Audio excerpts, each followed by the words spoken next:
The majority of criminals are not sociopaths, but sociopaths could be potentially more dangerous than criminals because they can ruin others' life very easily and they will not feel a slightest bit of remorse after doing something bad to others. The worst thing is, those people are actually all around us. It could be your next door neighbor, your teacher, your coworker, your husband, your wife. And shockingly, did you know that 1 in 25 people in North America is a sociopath? 这么多吗？超级多。不是不是。I teach you how to recognize them and you can see if I am a sociopath myself. How to recognize them, how to deal with them, or potentially stop them doing something bad to the people that we actually care is so important. So today's bedtime story, we're going to talk about a book called The Sociopath Next Door. It's quite popular on Amazon and it has a 4.4-star rating. Great book. The author is Dr.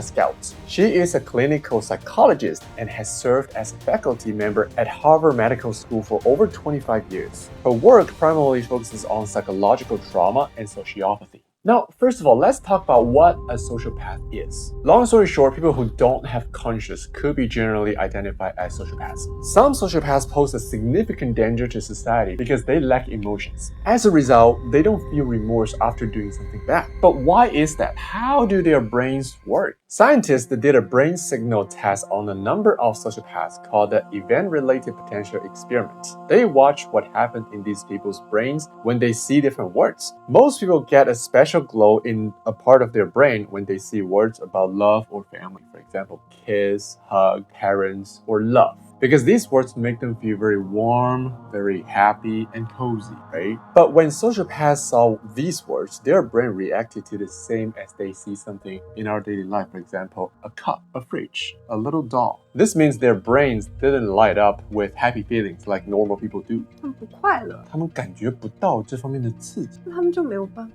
You brought up a very good point actually, because that's why their brain needs more stronger stimulations than other people. So doing crazy things is a perfect way to satisfy their brain. Also, that's why they don't feel sad or sorry when something bad happened to others. 没有情感。 Yes, you could say that. 机器人。 Half robot. Robots don't need stimulations to, activate their brains, right? Activate their computer. 他们还找刺激。 Yeah, sociopaths, they look for this kind of stimulation. 就是因为不快乐，所以他们要找快乐。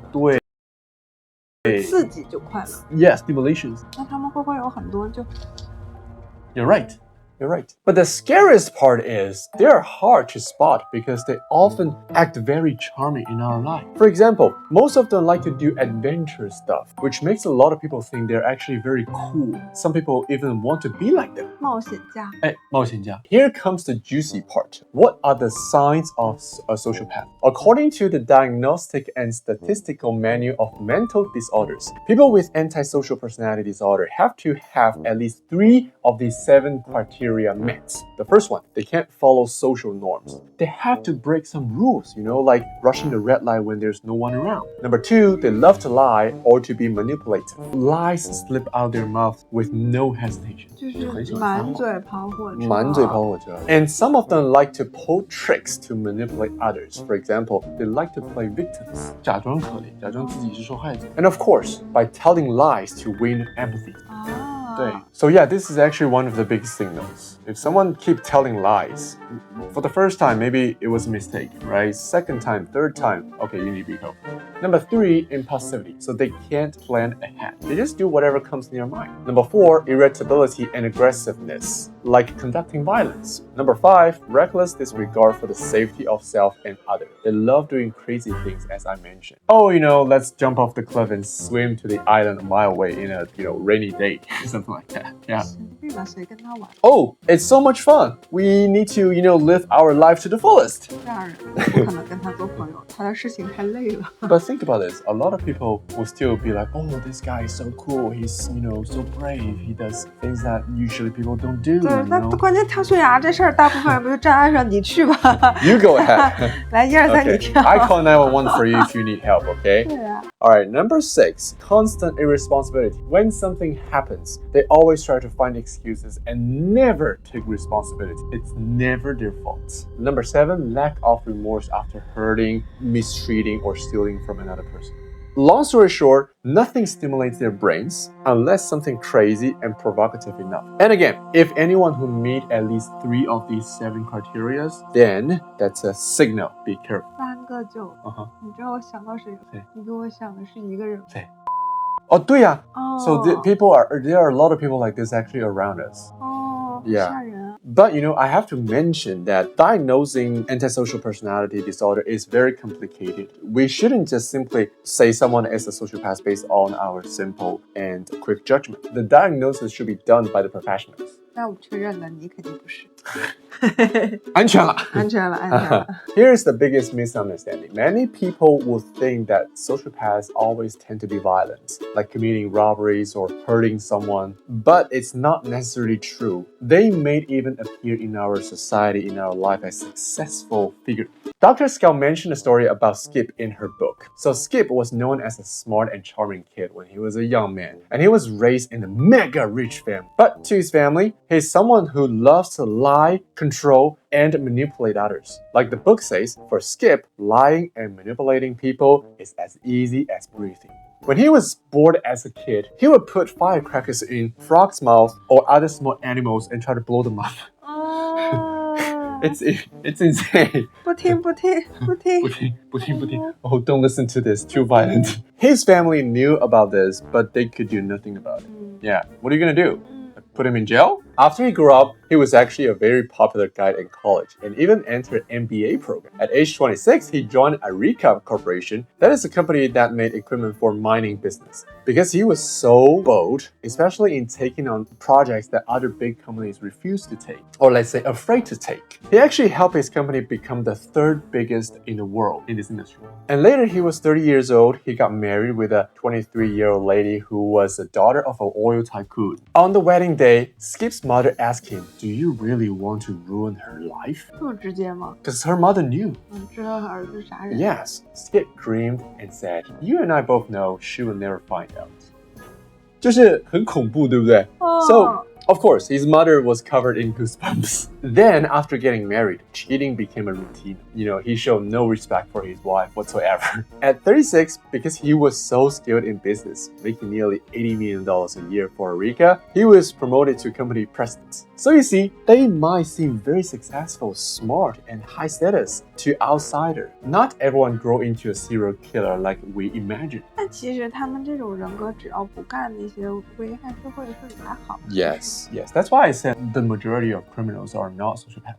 So now you might have this question, what makes a sociopath? First of all, since there's no 100% answer to this question about what causes sociopathy, but I've gathered some reasons that scientists generally believe in to share with you guys. The first one is physical health, especially the ones who had brain damage. For example, the frontal lobe of the brain are crucial for controlling impulses, managing emotions, and making decisions. An example is Aaron Hernandez. He was a former star tight end for the New England Patriots in American football. His life and career came to an end after he was charged with the murder. In 2013, he was arrested and eventually found guilty of murdering a fan. Hernandez committed suicide in prison in 2017. But after his death, an examination of his brain was conducted by scientists and researchers at Boston University, found that he had severe chronic traumatic encephalopathy symptoms. That's a disease associated with repeated head impacts and concussions. CTE can lead to emotional instability, increased aggression, and reduced judgment. These are the symptoms that overlap with antisocial behavior. The second possible reason to become a sociopath is by following authority blindly. There was actually a very famous experiment called the Milgram experiment. It was conducted by Stanley Milgram at Yale University on August 7, 1961. The experiment was designed in the context of the trial of Adolf Eichmann. He's a Nazi war criminal. The experiment was to explore how ordinary people could commit disrupting acts simply because they are following orders. The experiment involved 40 male participants, aged between 20 and 50, who believed they were participating in a study about the effects of punishing on learning. These participants act as teacher. Initially, the learners was taken into a room and strapped to a chair with electrode. To enhance the experiment's realism, the teacher witnesses the setup and was given a sample electric shock so they know exactly how it feels to be shocked. Then the teacher was guided to another room containing a shock generator with switches labeled from 15 volts to 450 volts, which was also labeled as dangerous. So they knew it was dangerous. Then the electric chair was unplugged, so the shock reaction from learners were actually simulated, not real shocks, but the teachers didn't know. Here comes the crazy part. The teacher was instructed to teach learner a list of word pairs and then test the learner's recall. Following each incorrect response from the learner, the teacher was supposed to give an electric shock to the learner, with the voltage increasing for each mistake. As the voltage escalated, the learner was told to express discomfort and protested and eventually scream in pain. If the teacher hesitated and refused to give shots, the experimenter would say something like, "Hey, you have to do this. This is an order." And shockingly, every participant went up to 300 volts. And even more shockingly, 65% going up to the full 450 volts. 65%. So a large number of them would choose to follow orders blindly instead of think critically. And the third possible reason to become a sociopath is genetic inheritance. It's commonly believed the biggest reason for being a sociopath as well. The book mentioned about the Texas Adoption Project. It says that individuals are more likely to behave like their biological parents, even though they have never met. It's natural to think children are influenced by their family environment, right? Which means children from the adoption project should be similar to their adoptive parents who raised them. It has something to do with the family environment, but not 100%. Dr. Stout believes that sociopathic personality are partially born in the blood, perhaps as much as 50%. The last reason is, of course, related to the environment and cultural influences. For instance, in East Asian countries like Japan has much lower percentage of sociopaths compared to North America. The book says studies conducted in both rural and urban areas of Taiwan have found a remarkably low prevalence of antisocial personality disorders, ranging from 0.03% to 0.14%, which is not none but impressively so much less than the Western world, as we mentioned early in our video. Well, we don't know the exact reason behind it, but it might have something to do with the culture. People in East Asia are encouraged to think about what's good for the group and family first, not themselves. This way of thinking might make it less common for people to act out as a sociopath, even though that person might be a sociopath, but he or she might not act that out, you know. 天性被抑制了。This number is just a rough number. It doesn't mean anything in my opinion. But still, it was mentioned in the book, so I put it here in this video as well. After spotting these people, how do we deal with them? How do we protect ourselves? The book gives us 13 rules to follow. Number 1, the most important rule is to acknowledge the importance of protecting yourself. Number 2, when making judgments, start with your intuition and don't let people's roles influence you. Roles like teachers, doctors, animal lovers, parents, etc., which seems safe, can't guarantee someone is good. There can be evil teachers or principals out there too. Number 3, when considering starting a new relationship with someone, use the 3 strikes rule to assess their claims, promises, and responsibilities. Let's say, for example, if someone lies to you once, it might be an accident, but if it happens a 3rd time, stop wasting your time on them. Number 4, question authority. Trust your gut and anxiety, especially when someone claims the best way to solve problems involves dominating others, violence, war, or anything else that against your conscience, especially when no one around you is questioning authority anymore, like Hitler during the World War, right? And that's the time you need to really think it through and question it most. Number 5 is to be aware of flattery. People with no morals love to suck up. It happened when I was in college in Canada. There was this guy who always loved to say beautiful things to his target, aka rich Chinese. He didn't bother to waste time on me because I didn't have money, right?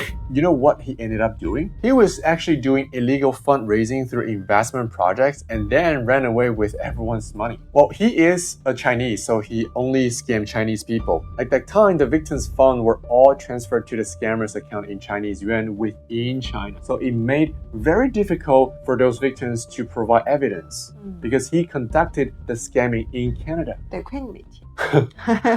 Number 6, if necessary, redefine your understanding of respect. Because sometimes what people feel about the other person isn't respect, but fear. So they thought it was respect, but not. For example, some abusive teacher exploit children's fear, making them think it's respect, and then do many bad things using this, right? So you can ask yourself, do I respect them or do I fear them? Some sociopaths are really good at manipulating others, so don't fall for that. Number 7, don't join their game. Don't even tease them, as they not only lower your status, but also distracts you from protecting yourself. Here's the thing, we don't want to be their targets, right? Because we never know when they will pull the trigger and do something bad to you. So don't even tease them. And that comes down to the 8th rule. The best thing you can do is to stay away from them as far as possible. We call that geographic therapy. Number 9 is to question your compassion. These people are great at playing the victim, right? Once they do it convincingly, you might start questioning yourself. Am I that bad person here? Like, is it necessary that I do this to that person? I'm actually feeling sorry about that person, you know? Because empathetic people develop emotional attachments, right? Leading to misplaced compassion and pulling them back in. That's dangerous. Number 10, don't try to fix what can't be fixed. If you've made a mistake or been taken advantage of once, let it go. Don't think about winning back. Just freaking drop it. You can never win this game. Number 11, never agree to help antisocial individuals hide their harmful behaviors for whatever reason. Like they're gonna come to you saying something like, oh, I'm so sorry, and I promise you I'll never do this, but could you please don't tell anyone about this? Because if you tell anyone, my life will be doomed. Don't make such promise because it's not your obligation to keep the secrets, right? Especially keeping this kind of secret might end up helping the sociopaths to harm others. 助纣为虐. Yeah. Number 12 is to defend your sanity. Don't let a conscienceless person convince you that the humanity is a failure. Everyone should be the same. 真有人会被这样说动吗? Of course, there are always people out there saying the world is doomed, everyone's bad, you should just be like one of them. We always saw hatred comments like that on the internet. 小年轻人就很容易. Teenagers, they can be brainwashed pretty easily. Yeah, if you're a parent and you have a teenagers at home, be careful. These things are very toxic and dangerous. Number 13, I like this one the best. Living well is the best revenge against antisocial personalities. Don't dwell on them. The best revenge is enjoying your life, thriving, and moving forward. Look ahead, not back. The harm has done already. So if you keep revisiting, seeing the wound, you can never move on. So don't hold on to those hates, you know? Just enjoy life, enjoy your family time or the people you actually care about, right? If something bothers you, doesn't matter if it's a person or if it's a work thing, job thing, just stay away from this kind of toxic energy. If you find these tips helpful, please make sure to share this video to the people you actually care.